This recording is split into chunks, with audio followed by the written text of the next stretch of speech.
नाज़रीन हिन वक्त हलंदासीं रांदियुनि जी ख़बरुनि ॾांहुं T20 क्रिकेट वर्ल्ड कप जे बाक़ाइदा शुरूआत थी वई आहे। पहिरीं क्वालिफाइंग मैच में नाम्बिया पारां ॾिनल 164 रन्स जो हदफ़ हासिल करण लाइ श्रीलंका जी बैटिंग जारी आहे।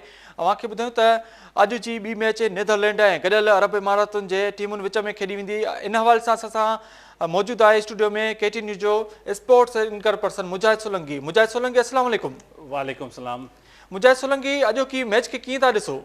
जी, सब खां पहिरियों त जीअं तव्हां ॻाल्हि कई त मैच जारी आहे, पर हिन वक़्तु मैच ख़तम थी चुकी आहे। नामीबिया जी टीम हिकु तरफ़े मुक़ाबले बाद श्रीलंका जी मज़बूत टीम खे 55 रन्स तां शिकस्त ॾेई छॾी आहे। हिकिड़ो सरप्राइज़ पैकेज चइजे, छाकाणि जो श्रीलंका जी टीम दुनिया जी बहितरीन टीमुनि मंझां हिकु आहे ऐं उन टीम खे नामीबिया जंहिंजो तारुफ़ अगरि इंटरनेशनल क्रिकेट ते कजे त उहो एतिरो सुठो न आहे या एतिरो वॾो न आहे, पर हिन मैच में उन हिकु तरफ़े मुक़ाबले बाद 55 रन्स तां श्रीलंका खे शिकस्त ॾेई छॾी आहे। हालांकि सुबुह जॾहिं श्रीलंका जी टीम जे कप्तान टॉस खटी पहिरीं फील्डिंग करण जो फ़ैसिलो कयो त उहो बि सरप्राइज़ हो इन हवाले सां त कंहिं बि नई टीम जे ख़िलाफ़ु का बि जॾहिं सीनियर टीम खेॾंदी आहे त उनजी कोशिशि हूंदी आहे त पंहिंजी बैटिंग लाइन खे वधि खां वधि प्रैक्टिस ॾिनी वञे, पर उनखे शायदि इहा ख़बर हुई त जेकी नामीबिया जी टीम आहे उन्हनि खे टफ टाइम ॾींदी ऐं नामीबिया जी टीम पहिरियों बैटिंग कई ऐं 163 रन्स स्कोर कयूं 7 विकेटुनि जे नुक़सान ते ऐं 164 रन्स जो टारगेट मिलियो श्रीलंका जी टीम खे। त 164 रन्स जो टारगेट अगरि ऑस्ट्रेलिया जी टीम खे ॾिठो वञे, जेतिरी एक्सपीरियंस साइड आहे, रिसेंटली उन एशिया कप में भी शानदार परफॉर्म किया, T20 वर्ल्ड कप में परफॉर्म किया या पाकिस्तान के खिलाफ़ जी टेस्ट सीरीज़ हुई उनमें ओवरऑल जो प्लेयर्स इन शफल कंदा रहा आहिनि, पर मोस्ट एक्सपीरियंस साइड हुई। पर एडी मज़बूत टीम के नामीबिया की टीम उन ओवरन में सिर्फ़ 108 रन्स ते ढेर करे छॾियो ऐं अहिड़ी तरह सां 164 रन्स जो टारगेट हो हासिल करण में श्रीलंका जी टीम नाकाम रही ऐं 55 रन्स तां शानदार कामयाबी नामीबिया जी टीम हासिल कई है। तो अॼु जी मैच नो डाउट क्रेडिट वञे तो नामीबिया जी टीम ॾे अनएक्सपेक्टेड जैसे कंहिंजो ध्यानु ही न हुयो उन श्रीलंका जी टीम के शिकस्त ॾेई सॼी दुनिया जो जेको ध्यानु आहे राबेल उहो पाण छिकाए छॾियो आहे त उहा हाणे एतिरी कमज़ोर टीम न सम्झी वञे हिन मेगा इवेंट में। ऐं मजमूई तौर ते अगरि T20 वर्ल्ड कप जी असां ॻाल्हि कयूं त हीअ मजमूई तौर ते 8हों एडिशन आहे T20 क्रिकेट वर्ल्ड कप जो। इन खां पहिरियों 7 एडिशन थिया आहिनि। गुज़िरियल साल गॾियल अरब इमारातुनि ऐं ओमान में इवेंट मुनक़िद कयो वियो जंहिंमें ऑस्ट्रेलिया जी टीम न्यूज़ीलैंड खे शिकस्त ॾेई टाइटल पंहिंजे नाले कयो। हिन वक़्तु ऑस्ट्रेलिया में ई T20 वर्ल्ड कप हले पियो ऐं इन जो जेको दिफ़ाई चैम्पियन आहे उहा ऑस्ट्रेलिया जी टीम आहे। नाज़िन खे थोड़ी अपडेट ॾींदा हलूं त पाकिस्तान जी टीम में हिकिड़ी तब्दीली जेकी पहिरियों वर्ल्ड कप जे लाइ टीम अनाउंस थी हुई उन में हिकिड़ी तब्दीली कई वई। उस्मान कादिर खे हाणे ट्रेवल रिज़र्व तौरु रखियो वियो आहे ऐं उन सां गॾु फ़ख्र ज़मा जेको ट्रेवल रिज़र्व में हुयो उनखे स्क्वाड जो हिसो कयो वियो आहे। त इहो 15 अक्टूबर खां अॻु में ई चेंजिंग्स करणियूं हुयूं, उहो पाकिस्तान क्रिकेट बोर्ड करे चुको।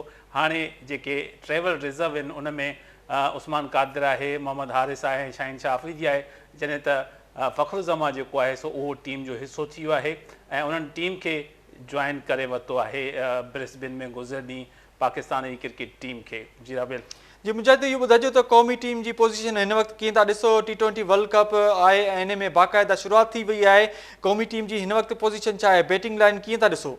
जी, पाकिस्तानी क्रिकेट टीम जी अगर रिसेंटली परफॉर्मेंस की ॻाल्हि कजे त न्यूज़ीलैंड में जो ट्रायंगुलर सीरीज़ मुनक़िद कई वई उन में पाकिस्तान की टीम कामयाबी हासिल कई ऐं न्यूज़ीलैंड की मज़बूत टीम इन हवाले सां त हिकु त होम ग्राउंड आहे उन्हनि जो, ॿियो होम क्राउड आहे उन्हनि जो, त उन्हनि खे मुकम्मल एडवांटेज हासिल हुयो। पर मजमूई तौर ते पाकिस्तान बांग्लादेश के भी पंहिंजे इवेंट जी मैचिस में शिकस्त ॾिनी। न सिर्फ़ु उन्हनि खे पर 3 मैचिस थिया न्यूज़ीलैंड सां, उन में 2 मैचिस में पाकिस्तान फाइनल समेत कामयाबी हासिल कई। हिकु मैच में उन्हनि खे शिकस्त थी, पर जेको एज हासिल थियो उहो इहो त उन्हनि जी मिडिल ऑर्डर जेको पाकिस्तान टीम हुयो उन शानदार परफॉर्म किया ऐं उन सबब ही फाइनल में कामयाबी हासिल कई। तो पाकिस्तान मजमूई तौर ते हाणे बॉलिंग में, बैटिंग में, फील्डिंग में कंप्लीट फॉर्म में नज़र आयो आहे। न्यूज़ीलैंड में हाणे ॾिसूं त अॻिते उहो कहिड़ी परफॉर्मेंस जो मुज़ाहिरो करे थी। मुझे तो इहो ॿुधाइजो त अॼु जी ॿी जेकी मैच आहे नीदरलैंड ऐं गॾियल अरब इमारातुनि में थींदी, ॿिन्ही जी बैटिंग लाइन ऐं जेको आहे बॉलिंग लाइन कीअं था ॾिसो? कहिड़ी मैच हिन वक़्तु जेकी आहे कामयाबी माणींदी? ॾिसो, नीदरलैंड ऐं गॾियल अरब इमारातुनि जी असां क्रिकेट जी ॻाल्हि कयूं त गॾियल अरब इमारातुनि जी टीम में मोस्ट इंडियन, पाकिस्तानी ऐं श्रीलंकन प्लेयर्स ते मुश्तमिल टीम हूंदी आहे। नीदरलैंड जी टीम जी परफॉर्मेंस असां रिसेंटली अगरि पाकिस्तान जी टीम जी ॻाल्हि कयूं त उते जॾहिं पाकिस्तान जी टीम ट्रेवल कयो वनडे मैचिस खेॾण त उन्हनि उम्मीदुनि खां वधीक सुठी कारकर्दगी जो मुज़ाहिरो कयो। त नीदरलैंड जी टीम खे बि कमज़ोर नथो सम्झो वञे, हालांकि उन जी टीम जी परफॉर्मेंस आहे या उन जो जेको एक्सपीरियंस आहे उहो गॾियल अरब इमारातुनि जी भेट में एतिरो न आहे। गॾियल अरब इमारातुनि जी प्लेयर्स जेके आहिनि उहे मजमूई तौर ते ॿुधायो त जीअं हाणे इंडिया, पाकिस्तान, श्रीलंका, बांग्लादेश सां रिलेटेड प्लेयर्स जो अंग आहे उन में शामिल आहे ऐं मोस्टली जेके मैचिस उन्हनि जा थींदा आहिनि उहे गॾियल अरब इमारतुनि में थींदा आहिनि। त दुनिया जी वधि में वधि क्रिकेट जेकी आहे उहा गॾियल अरब इमारतुनि में थींदी आहे। त एक्सपीरियंस साइड आहे, पर एक्सपीरियंस साइड जी ॻाल्हि कयूं त श्रीलंका जी टीम एक्सपीरियंस साइड हुई ऐं अॼु हुनखे 55 रन्स तां शिकस्त मिली। त T20 फॉर्मेट में हिकिड़ो इहो चवणु त कहिड़ी टीम फेवरेट हूंदी उहा त उन ॾींहुं ख़बर पवंदी। टॉस खटण खां पोइ जेको पहिरियों 6 रन जो सर्किल हूंदो आहे उन जी तमामु वॾी अहमियत हूंदी आहे। पर मुंहिंजे ख्याल में त गॾियल अरब इमारतुनि जी टीम खे नेदरलैंड जे ख़िलाफ़ु एज हासिलु हुजणु खपे ऐं उन्हनि खे कामयाबी हासिलु करणु खपे। मुजाहिद इहो ॿुधाइजो त T20 वर्ल्ड कप जी बाक़ाइदा शुरूआति थी वई आहे ऐं T20 वर्ल्ड कप में कहिड़ियूं कहिड़ियूं टीमूं आहिनि जिन हिसो वरितो आहे ऐं पोज़ीशन कीअं पिया ॾिसो उन्हनि टीमुनि जी? ॾाढो सुठो सवाल कयो ऐं ओवरऑल अगरि असां ॻाल्हि कयूं त मजमूई तौर ते हिन इवेंट में 16 टीमूं जेके आहिनि से उहे पार्टिसिपेट करे रहियूं आहिनि। 16 टीमुनि में 8 टीमूं अहिड़ियूं आहिनि जेके क्वालिफाइंग राउंड मैचिस खेॾी रहियूं आहिनि। राउंड मैचिस में जेके टीमूं शरीक आहिनि जिन खे असां ग्रुप ए ऐं ग्रुप बी जो नालो ॾियूं त हिकु हिकु ग्रुप में 4 टीमूं आहिनि। जीअं नेदरलैंड आहे, श्रीलंका आहे, UAE ऐं निमेबिया जी टीम जेकी आहे असां उहा ग्रुप ए में आहे। उनखां पोइ आयरलैंड, वेस्ट इंडीज़ जहिड़ी टीम बि क्वालिफाइंग राउंड मैच खेॾी रही आहे। जेकी शुरूअ जा जेके 2 वर्ल्ड कप थिया वनडे जा उनजी चैंपियन टीम आहे उहा बि क्वालिफाइंग राउंड मैच खेॾी रही आहे। स्कॉटलैंड ऐं ज़िम्बाब्वे जी टीम बि जेके आहिनि उहे क्वालिफाइंग राउंड मैचिस खेॾी रहियूं। त जेको ग्रुप ए ऐं ग्रुप बी आहे इन जूं 2 फातह टीमूं जेके रन रेट ते पॉइंट्स टेबल ते विनर हूंदियूं उहे क्वालिफाई करे वेंदियूं मथे ग्रुप लाइ। ही ग्रुप 1 आहे यानी ग्रुप राउंड 1 आहे। उनखां पोइ राउंड 2 जेको शुरू थींदो उनखे असां सुपर 12 जो नालो ॾियूं था। उनखे सुपर 12 जो नालो ॾिनो वियो आहे। उन में ऑलरेडी जेके टीमूं मौजूदु आहिनि यानी हिकु त इन्हनि चइनि टीमुनि मां 2 टीमूं क्लियर थी वियो त उहे क्वालिफाई कंदियूं। अप लेवल ते जेको सुपर 12 जो मरलो हूंदो उन में ऑलरेडी जेकी ग्रुप ठहियल आहिनि ग्रुप 1 जेकी आहे उन में इंग्लैंड आहे, न्यूज़ीलैंड, ऑस्ट्रेलिया, अफ़गानिस्तान आहे। जॾहिं त ग्रुप 2 जेको आहे उन में बांग्लादेश आहे, पाकिस्तान, इंडिया ऐं श्रीलंका आहे। त इन्हनि मां 2 टीमूं क्वालिफाइंग करे वेंदियूं ग्रुप 1 में ऐं ग्रुप 2 में। त मजमूई तौर ते 12 टीमूं सुपर 12 जो जेको आहे उहो कॉम्पिटिशन कंदियूं। त मजमूई तौर ते हिन मेगा इवेंट में 16 टीमूं शरीक आहिनि ऐं 16 टीमुनि जो पहिरियों जेको असां मरहलो ॿुधायोसीं त ग्रुप ए ऐं ग्रुप बी उहे 4 टीमुनि ते आहिनि। 4 टीमुनि मां 2 टीमूं जेके आहिनि उहे क्वालिफाई कंदियूं, उहे पहुचंदियूं सुपर 12 मुक़ाबले में। त उहो सुपर 12 मुक़ाबिलो तमामु सख़्तु चई सघिजे थो।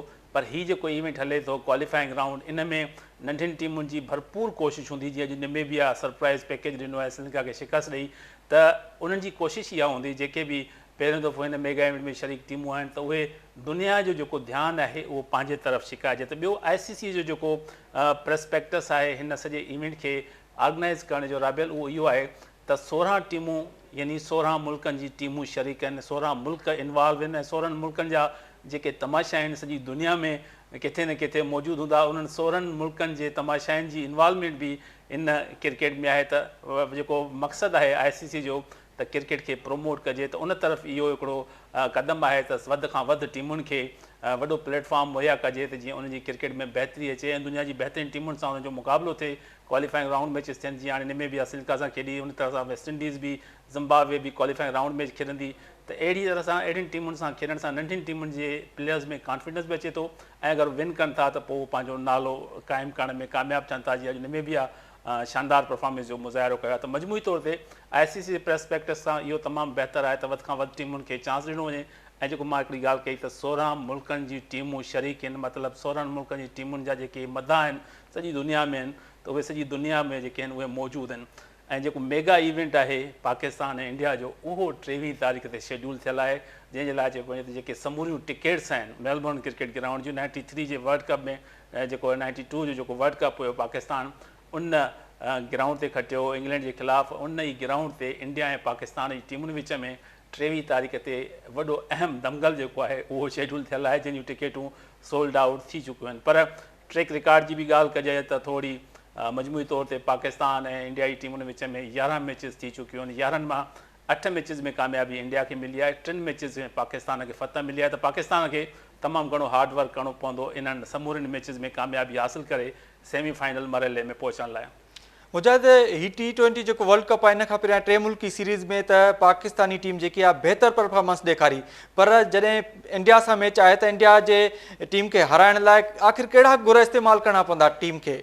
सब खां पहिरियों त पेशेंस ऐं काम एंड कूल क्रिकेट खे क्रिकेट सम्झी करे खेॾणो पवंदो, छो जो क्रिकेट जंग न आहे, ही नर्व्स जी गेम आहे, हिकिड़ी प्लानिंग जी गेम आहे। टारगेट सेट कया वेंदा आहिनि त मूंखे अगरि बॉलर आहे त उनखे कप्तान ॿुधाईंदो आहे त भई हिन फील्ड जे मुताबिक़ तोखे बॉल करणो आहे ऐं फील्डर्स खे रन्स बचाइण जी कोशिशि करणी पवंदी आहे। बैट्समैननि खे गैर ज़िम्मेवार वारा स्ट्रोक्स खेॾणा न पवंदा आहिनि। पर असां इहा शइ ॾिठी आहे, जॾहिं बि इंडिया पाकिस्तान जी मैच थींदी आहे त न सिर्फ़ु रांदीगरनि जो जेको जज़्बो ऐं जोश आहे उहो तमामु हाई लेवल ते हूंदो आहे, पर जेके ॿिन्ही मुल्कनि जा जेके क्रिकेट जा मदा आहिनि उहे जिते जिते बि हूंदा आहिनि उहो उन ॾींहं जो इंतज़ारु कंदा आहिनि, उहे टीवी सेट जे साम्हूं वेठा हूंदा आहिनि। त पाकिस्तान इंडिया जी टीमुनि जे विच में जेकी मैच शेड्यूल थींदी आहे या थींदी आहे त उन में सिर्फ़ु ऐं सिर्फ़ु उहा टीम कामयाबु थींदी आहे जेके पंहिंजे पेशेंस खे कंट्रोल कंदी आहे ऐं पंहिंजे रिफ्लेक्सिस ते, पंहिंजे नर्व्स ते कंट्रोल कंदी आहे ऐं प्लानिंग तहत खेॾंदी आहे। त पाकिस्तान खे अगरि इंडिया खे बीट करिणो आहे, असां ॾिठोसीं त जेको लास्ट टाइम एशिया कप हुयो उन में पाकिस्तान 151 रन जो टारगेट बग़ैर कंहिं नुक़सान जे पूरो कयो ऐं उन में बाबर आज़म ऐं मोहम्मद रिज़वान शानदार परफॉर्मेंस जो मुज़ाहिरो कयो। ॿियो जेको सुवालु आहे मजमूई तौर ते थ्रू आउट ट्रायंगुलर सीरीज़ जी बि तव्हां ॻाल्हि कई, इन खां अॻु में एशिया कप जी बि ॻाल्हि कयो या थोरो पोइ ते वञो T20 वर्ल्ड कप जी ॻाल्हि कयो, त पाकिस्तान जी बैटिंग जेकी आहे उहो मोहम्मद रिज़वान ऐं बाबर आज़म जे चौगिर्द ई घुमी रही आहे। मिडल ऑर्डर तमामु घणी सुठी परफॉर्मेंस जो मुज़ाहिरो न करे सघियो आहे, सवाइ लास्ट जेकी फाइनली जेके असां न्यूज़ीलैंड जे ख़िलाफ़ु ॾिठोसीं जंहिंमें असांखे मिडल ऑर्डर बैटिंग में इफ्तिखार अहमद परफॉर्म कंदे नज़र आयो, हैदर अली परफॉर्म कंदे नज़र आयो, उन सां गॾु मजमूई तौर ते शादाब ख़ान बि परफॉर्म करे पियो।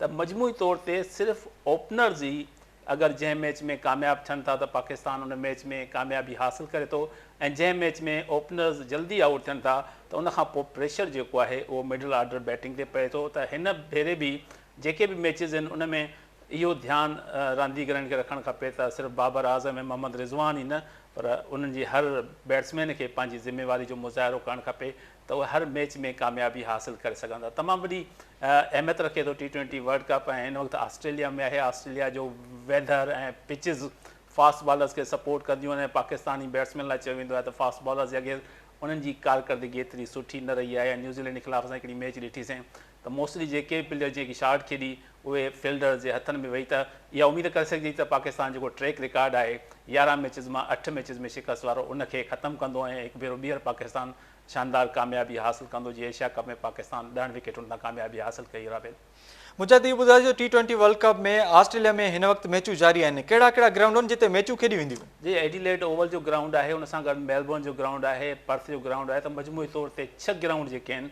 उहे T20 वर्ल्ड कप जे लाइ मुख़्तस कया विया आहिनि। ऐं ऑस्ट्रेलिया जी क्रिकेट जो वॾे में वॾो चाम इहो आहे त उतां जो क्राउड आहे उहो क्रिकेट लविंग आहे, जेको सुठो प्लेयर हूंदो आहे उनखे परफॉर्मेंस करण ते उनखे इनकरेज कयो वेंदो आहे। त क्रिकेट ॾिसण जो बि तमामु घणो मज़ो हूंदो आहे ऑस्ट्रेलिया, इंग्लैंड ऐं साउथ अफ्रीका सां गॾु न्यूज़ीलैंड में।